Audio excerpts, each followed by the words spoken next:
Today I'm going to be sharing with you my special recipe for my home-milled, homemade flour from hard white wheat berries. Ingredients you will need: 5 overflowing cups of hard white wheat berries, I use organic, 7 tablespoons of olive oil, 2 teaspoons fine sea salt, warm water 110 to 100 degrees Fahrenheit, active dry yeast, 8 tablespoons coconut sugar, a grain mill, 2 loaf pans inside dimension 8.5 by 4.5 inches, dough mixer of choice. So I am going to get 5 full cups like this. I like to overflow my cups of my hard white wheat berries. So I'm gonna just fill this 1,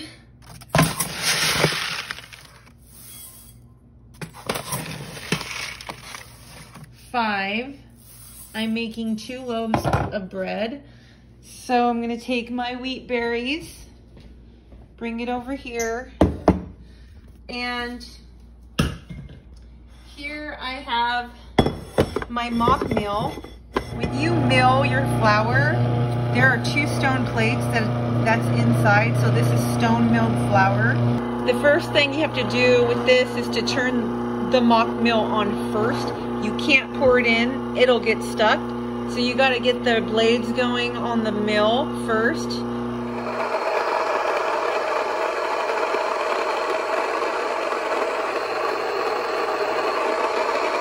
So here is my flour, and I just opened up one of these active dry yeast. I'm gonna literally, I never measure this. I like to sprinkle this just a little bit, maybe about 1/4 of this, into my bread, and into my bread flour, and mix it really good. Just helps it rise a little bit. I'm already activating yeast, and you don't have to do this. It worked for me. I just like to mix that in a little. So I'm going to be putting 2 teaspoons of salt, and I have some fine ground Himalayan sea salt, 1 teaspoon, and 2 teaspoons. There we go. And there. I'm gonna mix this really well. And a lot of the bread recipes calls for sugar. I think some people use honey as well, but I absolutely love using coconut sugar, and it just gives my bread the most amazing flavor. Honestly, it's just so versatile, and I absolutely love it. So this is my recipe change up here, and I use coconut palm sugar. I am making 2 loaves of bread, so I'm gonna need 8 tablespoons of my palm sugar. So here we go. 1. I got my tap water going here, and we actually set our water hotter to normal so I can get it at a certain temperature. Now, if you guys are worried about, substances in your water, you can always filter your water and then just warm it up until you reach the desired temperature. If I put this underneath here, I'm getting 118 degrees, 19. That's actually perfect for me, because when I go to mix it with this, my temperature is going to change up. So I like to fill this with 3 cups. And there's another thing that I want to say. I'm at 3 cups right now, almost. This were exactly 3 cups here. Oops. I just wanted to say one thing about this is, you gotta understand exactly, and I didn't know this, I just found this out recently, that the place where you're at elevation-wise is gonna affect your rise of your bread. So basically, the higher up you are, your bread is gonna rise faster and there's going to be less moisture in the air. So honestly, I fill this up to 3 cups. But if you're in a lower elevation, let's say you're at ground zero elevation, like in the city, you might want to go a little bit under 3 cups, because I like mine a little bit extra moist, because my dry air where I'm at right now, the elevation, because I'm up the mountain, is going to suck the it out, and you're going to be playing around with your bread, because the key to having a good rise on your bread is knowing your environment and seeing how your bread works in that environment. And then you just kind of make adjustments until you have your perfect bread. It took me a while to get to my perfect bread, but I have consistently, almost every time now, almost a perfect bread. So I think I've got this down. Now I'm gonna go ahead and mix this up a little bit. And another thing I wanted to say about my water, let me go grab my thermostat. And also, I like to use 2 thermostats, because I notice that sometimes one will be off. So as you know, that I did put in at 118, and now you can see that it's down to 109 when I added it into the sugar, because the coconut sugar brought that temperature down. So I have 2 thermostats here. One is at 109 and one is at 111. So I like to go somewhere in between. It needs to be below 110. I'll go ahead and drop my active dry yeast in there.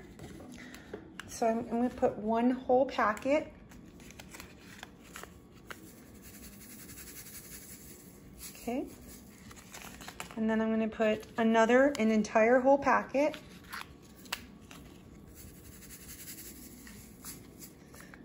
And then I'm going to put about 1/4 of a packet in there. And then I'm going to go ahead and mix this up really good. There you go. Get on the sides. And then leave it alone. Now the remainder, I have a little bit left. I'm going to go ahead and put this in the refrigerator. I'll leave this alone and let it rise and activate. I have my stand mixer bowl here, and I've got some organic olive oil. I'm going to be putting 7 tablespoons. There's still a little bit of sugar on there, coconut sugar on there, but that's fine. I'm going to put 7 entire tablespoons into my stand mixer. Okay, my yeast is activated, and you can see that's a nice little activation. See how nice and poofy that is? It looks all bubbly. Perfect. Okay. Now I'm going to show you the pans that I like. I got this American bakeware. You can tell this one's older. I love this for my bread so much that I had to find its replacement, and believe me, it was not easy. I got this on Amazon. I was lucky because it was like, they have a newer one, and then they had a couple left that were the older ones. And I was like, oh my gosh, I've been looking for this everywhere. It is like the perfect pan. I don't know. I just love this thing. My bread. So I'm gonna go ahead. So there were 7 tablespoons of organic olive oil in there. You don't have to use organic. I just use organic. And my activated yeast. I'm gonna go ahead and pour that in there. And honestly, I add a little bit more water. Just get that bottom out. Pour that in there. Like I said, I'm up higher, so I can add a little bit more moisture. It's gonna dry out quicker. If you're in a lower elevation, sorry, you might not. I'm gonna go ahead and start putting my flour into this mixture. I actually broke my tripod for my iPhone, so it is really hard doing this, but I've had a lot of people ask me for this recipe, so I'm trying to accommodate you guys. And if my hand is shaky and the camera sucks, I am sorry. Please don't get mad at me, because I've had so many people get mad at me because of my camera thing. I need a professional cameraman. Hey, you guys want to volunteer? That's fine. But I just want to share my recipes, because one thing I'm really good at is cooking and baking. So I just want to share a lot of the recipes. I write my own recipes and they come out really good. In fact, I have people coming to my house a lot, and I do all the big dinners, Thanksgiving, Christmas, pies, everything. So I really like the stickiness of this. It's got the perfect moisture for where I'm at, because I know this is gonna dry up really good, quickly. So I'm gonna go ahead and get this on my stand mixer. Rinse my hands off. Go ahead and start mixing this. Okay, so I'm done, and I'm going to scoop this all out in here, and I need to use both my hands actually, because I'm going to kind of round it off with my hands to get it in here. I'm going to play with it. Like I said, it's a little bit more sticky than if you were in a lower elevation. Just for reference, I'm at 3,000 feet. So, actually, yeah, 3,000 feet. So I'm going to go ahead. So I add a little bit, so mine's a little bit more stickier, but it's going to dry out real fast. Smoothed it out in here. And I put the timer for 35 minutes. I'm going to come back and check on it. Now, the higher elevation you are, supposedly, this is going to rise faster. Now, I'm just going to try checking on it in about 35 minutes and see where it's at. And then we're going to go ahead, I'm going to go ahead and cut it in half and then roll them into my dough for the second, into my bread pans for the second rising. So this is the first rising. You let it rise nice. It should be about double. And another thing I want to talk about was the water. Where I'm at right now, it's really clean water, and we have a canal that our drinking water comes from. And because I'm not in the city, they don't have to process it. I think that kind of comes down from the mountain to us first before it gets all the way down to the city. So we've actually done some research, and they don't put a lot of stuff in our water. It's pretty much just filtered clean. There's actually spots in the mountain where you could, like, they have spouts where you could just drive by and like, you could just drive by and like fill jugs up with clean, fresh water from the mountain.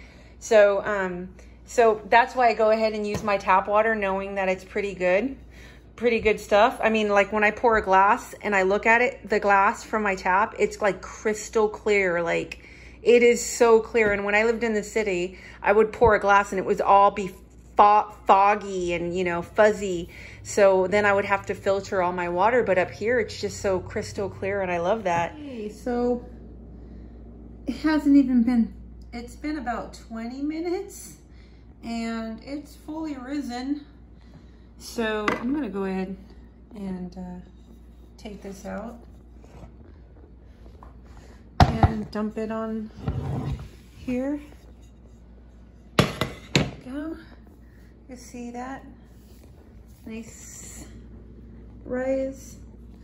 I'm gonna go ahead and cut it in half.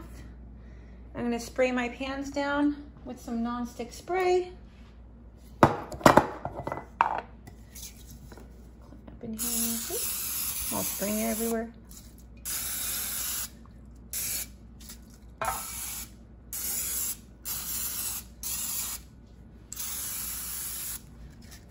Ooh, this is still all over the place. Okay. Whew. Got my spray going on. I'm going to cut this in half and I'm going to start rolling it out. Shaping it. What I want is kind of a rectangle. I'm going to keep on rolling it, and if it's sticky, you might want to add a little flour to the rolling pin, but I'm trying to get it as square as I can, so I'm going to shape it down and trying to get it like that. Kind of got it in a rolling pin, and what this part here, I'm trying to hold one hand here. I'm going to take this and I'm going to start rolling it, hold it into the dough. Now I'm going to use both hands and carefully put it into the pan. Now I'm flattening it down into the pan. Okay, I want to try to get it even, so just kind of get it even. Now this time you have to work fast. If you're doing 2 loaves, you have to do fast, because while this one starts rising, the other one you have to roll up too. So, so you can see this one is risen. It's about maybe an inch, and this one is good. they're gonna rise a little bit more. I usually like it to be just a little bit taller than that. So maybe I'll give it an extra minute or so. My oven is preheated right now.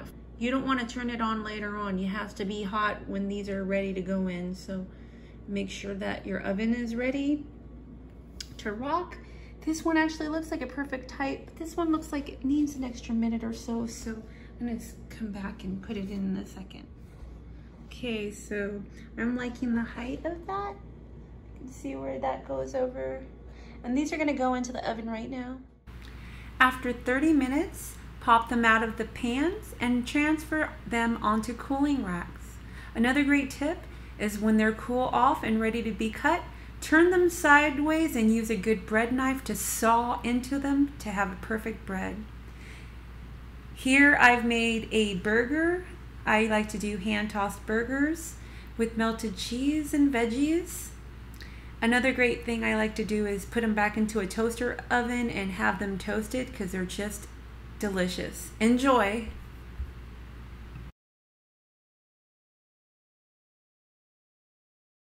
If you like this video, please give me a thumbs up, and please remember I don't have a cameraman. If you want to see more recipes, please subscribe to my channel.